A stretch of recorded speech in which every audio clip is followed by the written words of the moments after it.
Hello, my friend, we meet again. It's been a while, where should we begin? Feels like forever. Within my heart are memories of perfect love that you gave to me. Oh, I remember.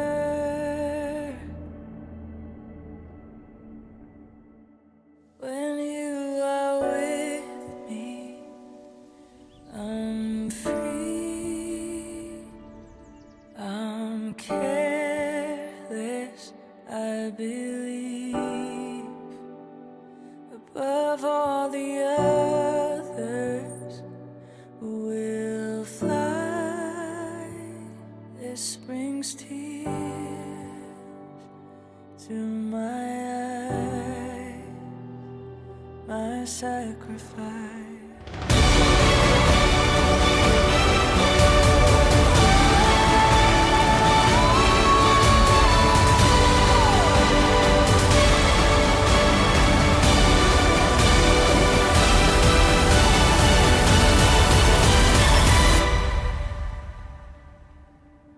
Hello, my friend, we meet again.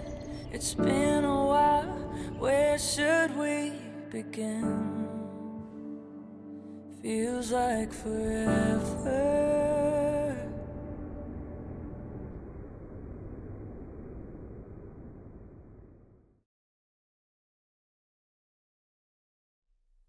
When did you know you were in love?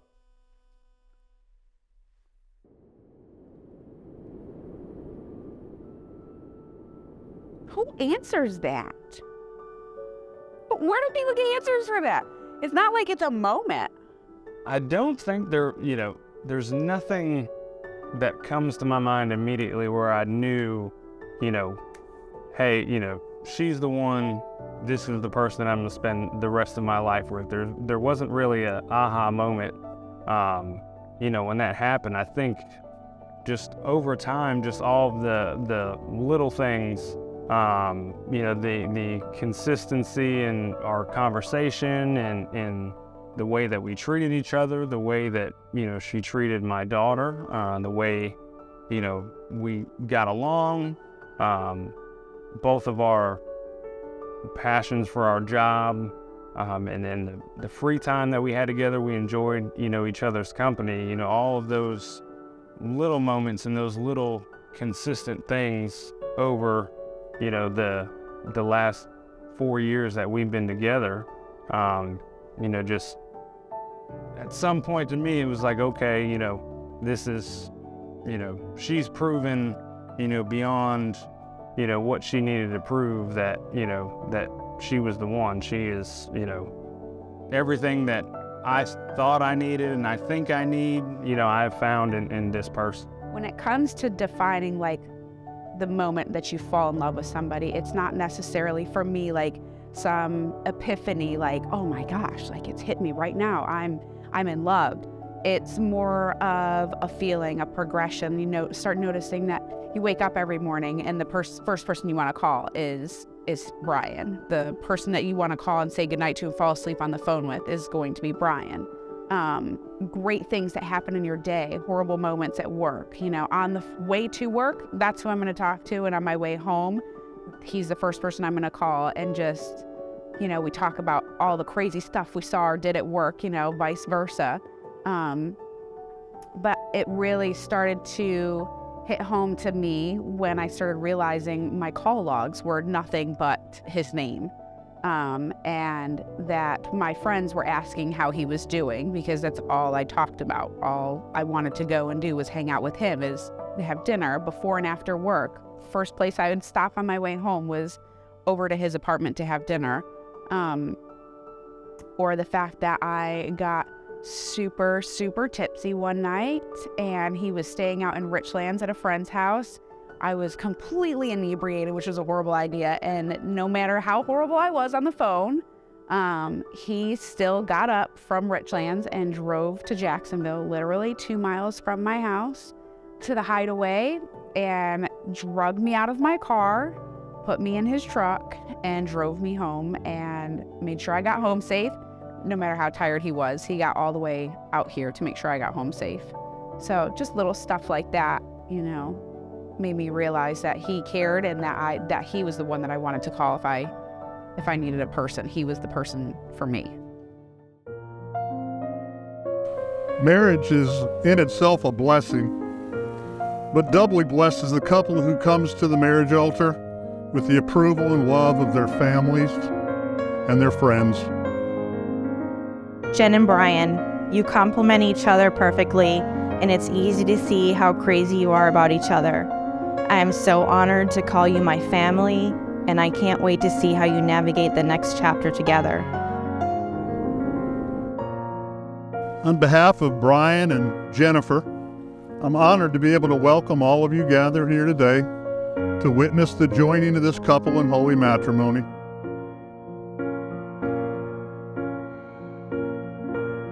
A successful marriage requires falling in love many times, always with the same person. I love you both. I'm ready to bury all of my bones.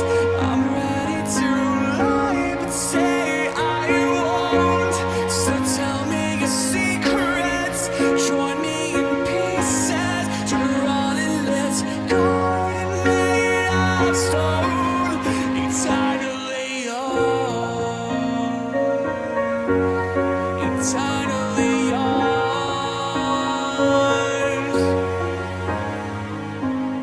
What I love most about Bryan is his dedication to his family. It doesn't matter if, you know, it's raining, if he's in the middle of doing something, if I need him or the kids need him, drop of a hat.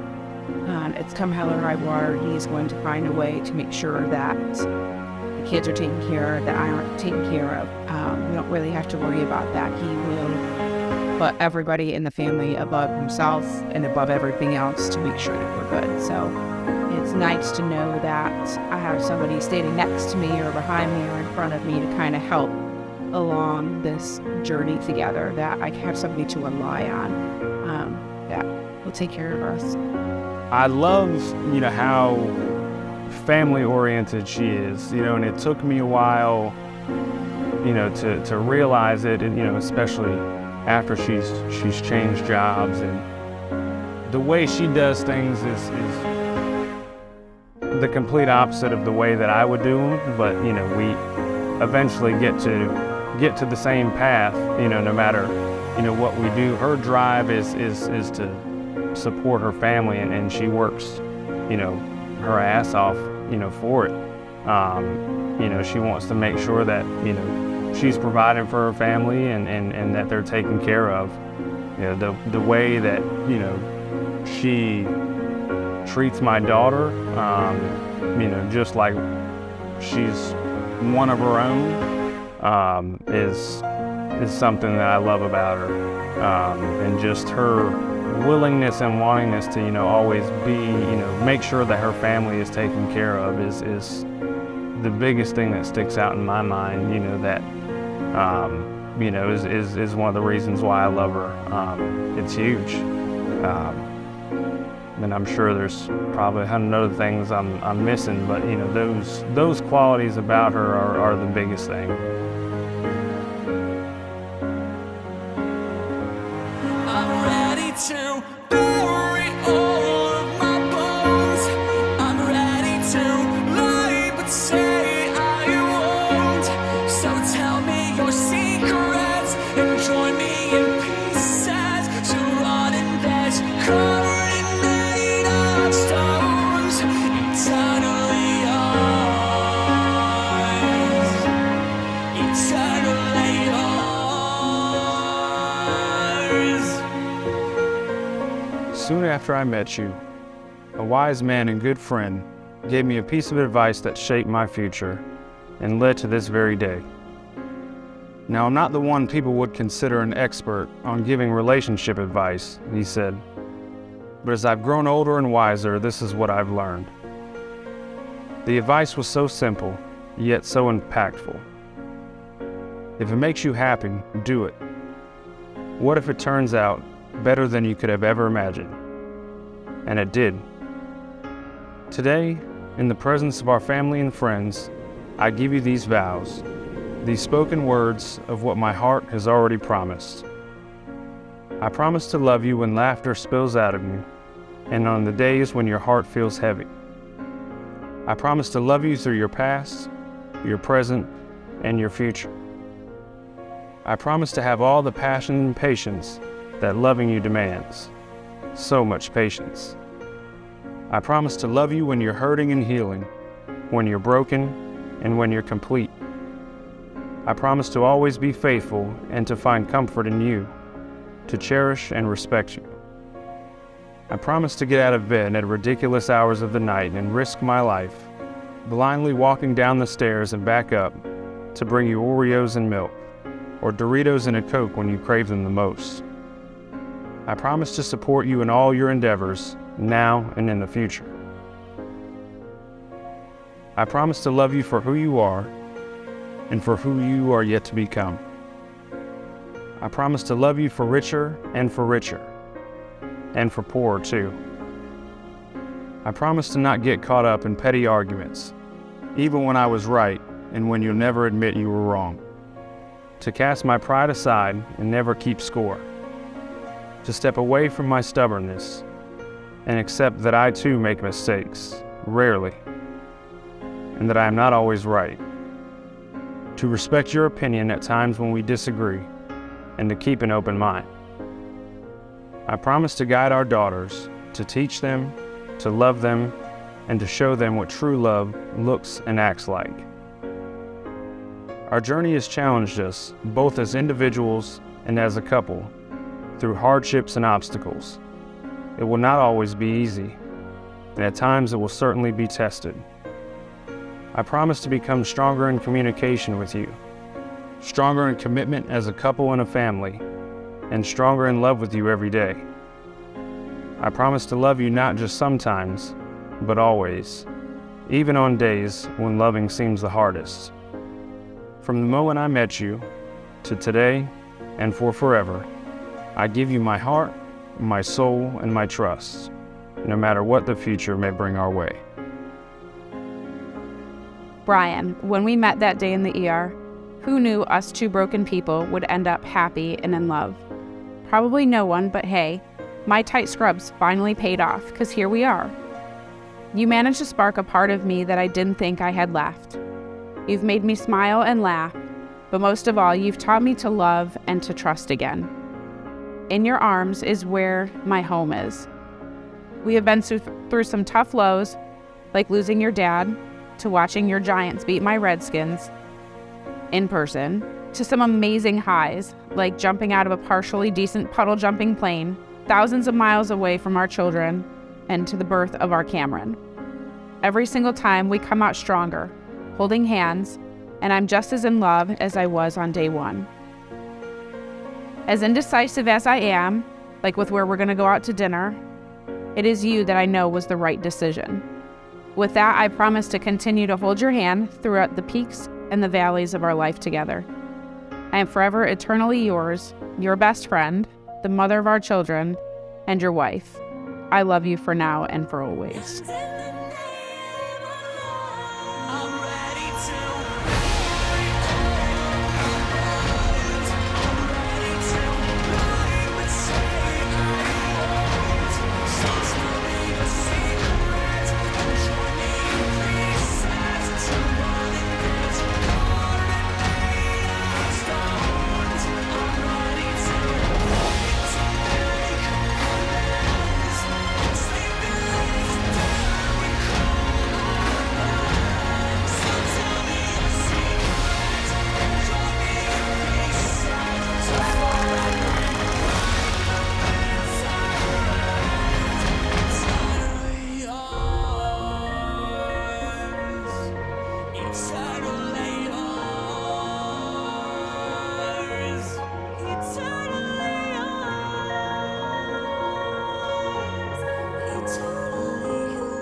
So tell me your secrets and join me in pieces to fall and rewrite the bitter end eternally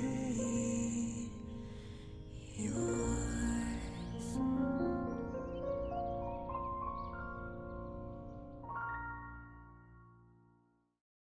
I want to tell you a little bit about how I met Jenn. Okay. Early on in they were dating and talking. Bryan calls me middle of the night, and he's like, I was working and I met this RN at the hospital. She was hot. He was like, there was something different about this girl when I met her than any time I met anyone else. And I was like, okay, well, I gotta approve. So I was like, so when do I get to meet her? And he was like, well, we'll see. On a serious note, probably a couple months later, I was texting Bryan while I was at work and he stopped responding. And I was like, okay, something's off. So I get a text back from Bryan probably a couple hours later, and I realized he wasn't in a good state of mind. And then he texted me and he said, can Jenn send you a text? Now, mind you, I've never met Jenn a day in my life. And I was like, you know what, shoot, have her call me. So she reached out to me, and I realized there was something different about Jenn by the way she spoke about Bryan. I've never met this girl a day in my life, but she spoke about him with so much passion and spoke about him in a way that you would never really expect somebody to speak for, especially with them being there early in a relationship. It was in that moment where I realized she wasn't going anywhere.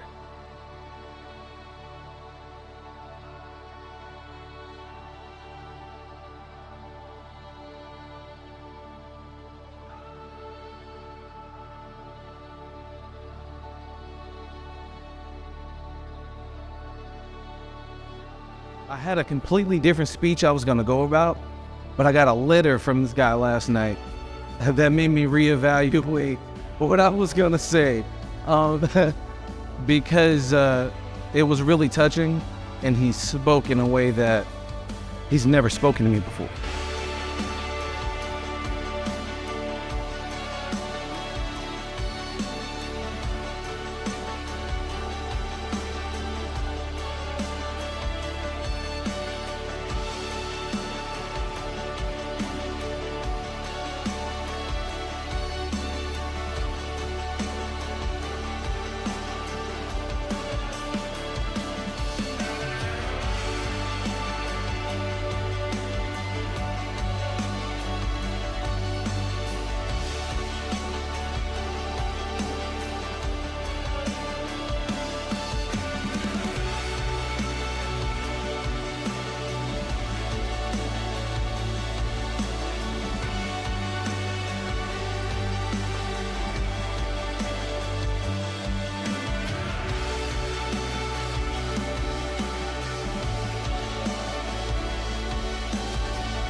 When Bryan's throwing a tantrum, she'll be like, okay, go for a walk. I'll still be here. When she is going through a hard time, he's like, take your time. I'll still be here. And after watching them and seeing how they integrated their families, I took that as an inspiration, because both of them, regardless of what was going on in life, they had each other's back.